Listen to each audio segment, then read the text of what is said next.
Hey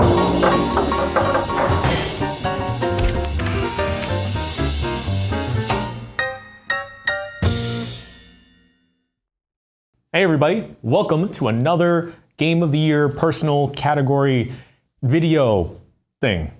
I'm Jan Ochoa, and I would like to not only welcome you to this video, but I would also like to welcome you to the Giant Bomb Gym. Now, I don't mean gym in terms of working out. We're not doing any types of reps, but we are doing lots and lots of flexing. What kind of flexing, you may be asking yourself? Well, the flexing on any and everyone that steps to me in the Giant Bomb Gym, that is Pokémon Monday Night Combat, baby. And you might be asking yourself, Jan, I've never seen Pokémon Monday Night Combat on the YouTube. And I'd say, yeah, because it only lives on giantbomb.com. That is right, that's where you watch it. If you go back and watch every single episode, which I suggest you should do, you can see that I, Jan Ochoa, am undefeated. Maybe don't actually go back. I mean, you could go back if you want to watch it. I may not actually be undefeated, but anyway.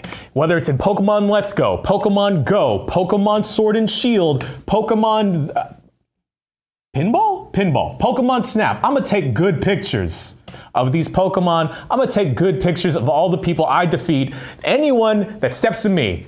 So I decided, since I talk about Pokemon quite a lot, whether it be on the Giant Bombcast or wherever else I wind up popping up, why not make a top 10 list of the best Pokemon, the best new Pokemon of Generation 8 from the Galar region, and just call it the definitive list from Giant Bomb, as decided by me. Now, Pokemon has had an interesting 2019. Pokemon Go has continued to grow with slowly trickling in Gen 5. Detective Pikachu came out this year, and maybe arguably one of the best video game movies of all time. Bold claim, I know. And unfortunately, the release of Pokemon Sword and Shield, kind of a little bit rocky, to say the least, with the national decks and not all the Pokemon being in, the graphics kind of being lackluster in certain spots, and just a bunch of stuff that you'd expect to be polished in a next gen or current console generation Pokemon release. But anyway, I digress. Let's get to the list. Coming in at number 10 is Obstagoon. With every generation of Pokemon, the first couple you come across in the first couple routes wind up being fodder for your party to help level up. And unfortunately, Zigzagoon and Linoon were some of the early worst culprits of being fodder for your team. But in the Galar region, there may be because of influence to overcast weather, curry, and possibly, punk music. What was formerly a couple weak links in the evolutionary chain has now gained a pretty neat one with Obstagoon. Obstagoon is a normal and dark type, which is super, super duper weak to fighting, but given the chance to properly set up and with the move pool available and with the abilities that Obstagoon has, you could totally go and sweep a team. My only gripe with Obstagoon, and the reason why it isn't further up the list, it just looks like it wants to stand on stage and ask me whether or not I and the rest of the audience like alcohol. Every once in a while, we like to get a little wasted. We like to take a taste of alcohol. Now, number 9 on the list is Barraskewda. Barraskewda is a fish with a mustache. Now, number 8 on the list of Giant Bomb's top 10 Pokemon of Gen 8 is kind of near and dear to my heart. I really, really loved Farfetch'd in the original 151. And with each preceding generation afterwards, I would secretly hope, along with a bunch of other people, that my fun little duck brandishing a leek as a weapon would eventually get an evolution, and time again, I was disappointed. But in Gen 8, Farfetch'd finally has an evolution with Sirfetch'd. And not only has Farfetch'd evolved, its leek has evolved too. Now, not only is it a weapon. It's a shield, also a lance and a shield. Maybe should have done a sword and shield. But anyway, the only thing I'd have to say that is the bummer with Sirfetch'd is that it hasn't retained its former flying type. Now, if it was a flying and fighting type, it could totally rival Hawlucha in terms of dominant fighting bird of the sky. But hey, moving on. One of my favorite things about Pokemon that I believe they've introduced since the last generation is regional variants. You know, it makes sense if the environment is different that a Pokemon would grow to be, well, different. That is the case with Galar and Darmanitan. Now, a lot of places in Galar are covered with snow, so it makes sense to have a winter-themed or an ice-themed snowman Pokemon. And that is what Darmanitan has grown to become. Not only is Galar and Darmanitan surprisingly super speedy, but one of its abilities is basically a built-in choice band, so now it can just completely melt through the competition. Number 6 on this list is a little hard for me. You know, I think back, and I'm pretty sure there are a couple episodes of the Bombcast where I have gone off about how I find Cantonian original Mr. Mime to be very unsettling. And maybe I just don't have any respect for the art of mimistry. But the art that I do have tons and tons of respect for is tap dancing. And just like with how Obstagoon, Sirfetch'd have added a new evolution, Galarian Mr. Mime now has an evolution in Mr. Rhyme. Mr. Rhyme not only is sporting a fantastic mustache, but a nice cane and is constantly tap dancing.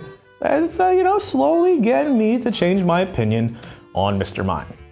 Whether that's good or bad, we'll have to see. I haven't used it on a team just yet, but I'm interested to see where the little mime can dance its way to. Every generation, Game Freak and the Pokemon Company try and make a cute little electric Pokemon to come for Pikachu's cute little Pokemon electric crown. And Generation 8 is no different with the introduction of Yamper. Yamper lands on number 5 of the list, the middle of the pack. It's one of those Pokemon that I did not want to see evolve because I just loved seeing it wiggle around in my camp or in battles. It wound up actually being quite useful catching Pokemon too because of its ability to catch Pokeballs if the wild Pokemon would pop out. Number 4 on the list is Dragapult. Dragapult follows the same pattern that we've had in previous generations, that the closer you get in your Pokedex to the legendary trio or whatever group of legendary, legendary Pokemon you'll get, the cooler or I guess mysterious or powerful that preceding group of Pokemon will be. At first we had Dratini to Dragonair and Dragonite, and then you had Larvitar to Pupitar to Tyranitar, and this generation is no different with giving us the little cute, adorable Dreepy to Dracoloak to Dragapult. And Dragapult I have seen completely obliterate the competitive field in VGC, in 1v1, because of it's just so gosh darn fast, and it just has such a wide variety of a move pool that you could either be a physical attacker, you could be a special attacker, you could even just be defensive and use Helping Hand and set up screens because you're so freaking fast. I love Dragapult, I love the design on it, I love that it has 2 little Dreepies on its head, ready to do its little bidding. It's great, it's great.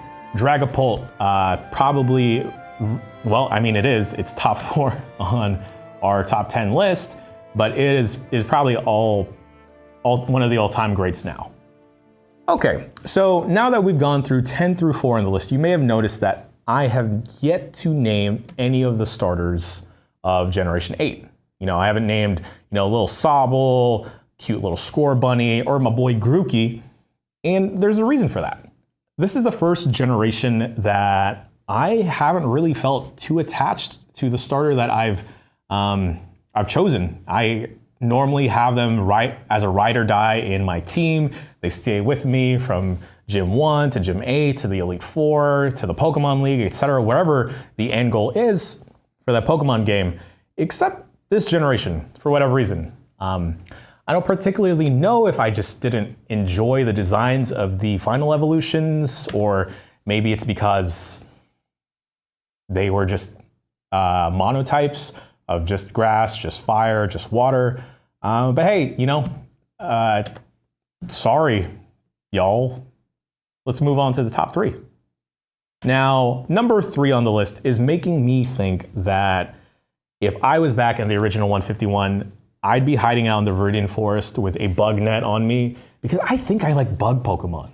Now, if you've watched episodes of Pokemon Monday Night Combat, you know my MVP is Beedrill. And my favorite bug Pokemon of Gen 8 is Snom.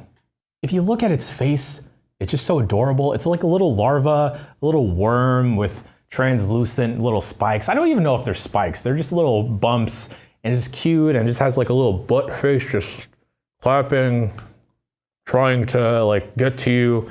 I don't have much to say about it other than I found it really, really cute.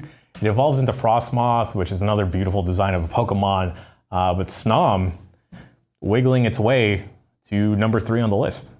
Now, the number 2 and number 1 spot on Giant Bomb's top 10 new Pokemon of Gen 8 list, it's really hard for me to come to a decision on. I had 2 very strong contenders that could take the top spot, and you know, I have it written differently on the list I have in front of me, but I've decided to switch it up in the spur of the moment. So sitting at number 2, the weird looking, maybe not weird is rude, but odd looking fossil Pokemon that is Dracovish. Dracovish, they have done something very messed up to fossil Pokemon in this generation. Rather than just reviving a fossil like you would in previous generations, they've decided like, hey, let's take half of this, half of that, and just slap them together.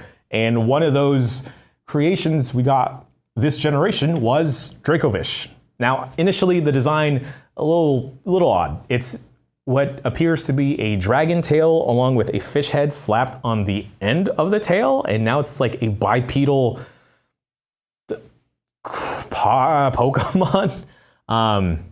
But the reason why this is so dang high on the list is how much this specific Pokemon has disrupted the meta of singles and VGC with how freakishly scary it is when you come against this. This Pokemon specifically has changed how a lot of people on VGC are building their teams. They're trying to build teams to have hard answers and hard counters to Dracovish.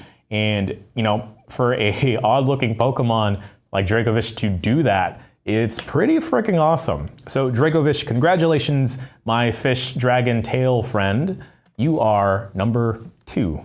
Now, normally in Pokemon, you want to have a full party of 6. Just in case one faints, you have the others to pick up the slack. Also, you want just a wide array of types and everything just to cover everyone else's bases.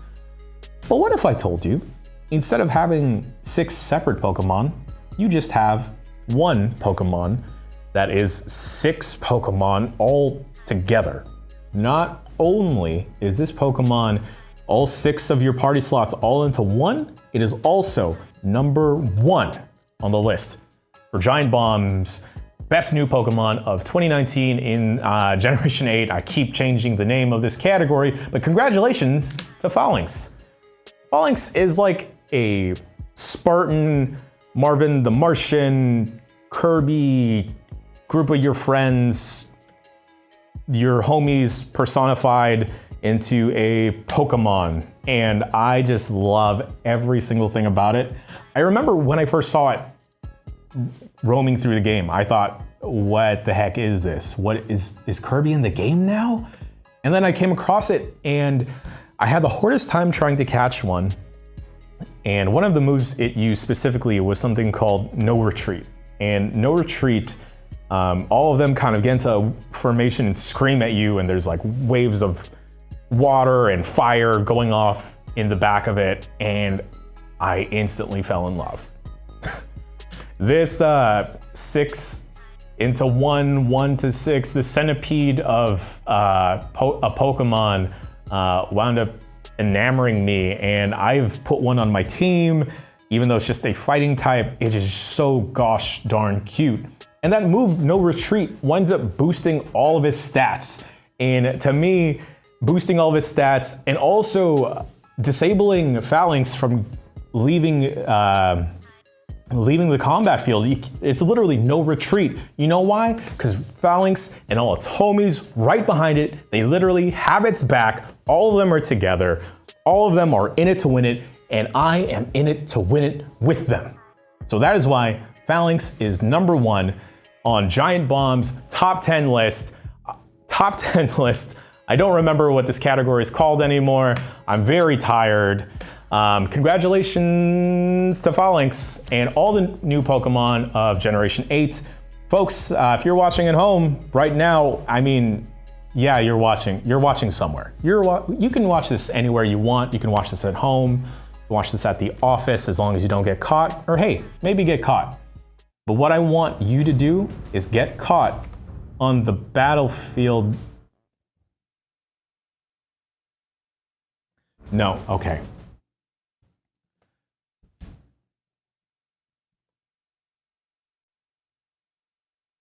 Yes, get caught in my crop.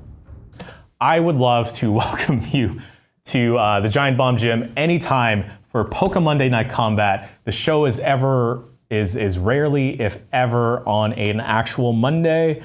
Yeah, I'd love to see you out there in the battlefield. And hey, maybe in 2020, you might be actually able to win an actual Giant Bomb Gym badge. No promises. Hey, I love you. Happy holidays, everybody.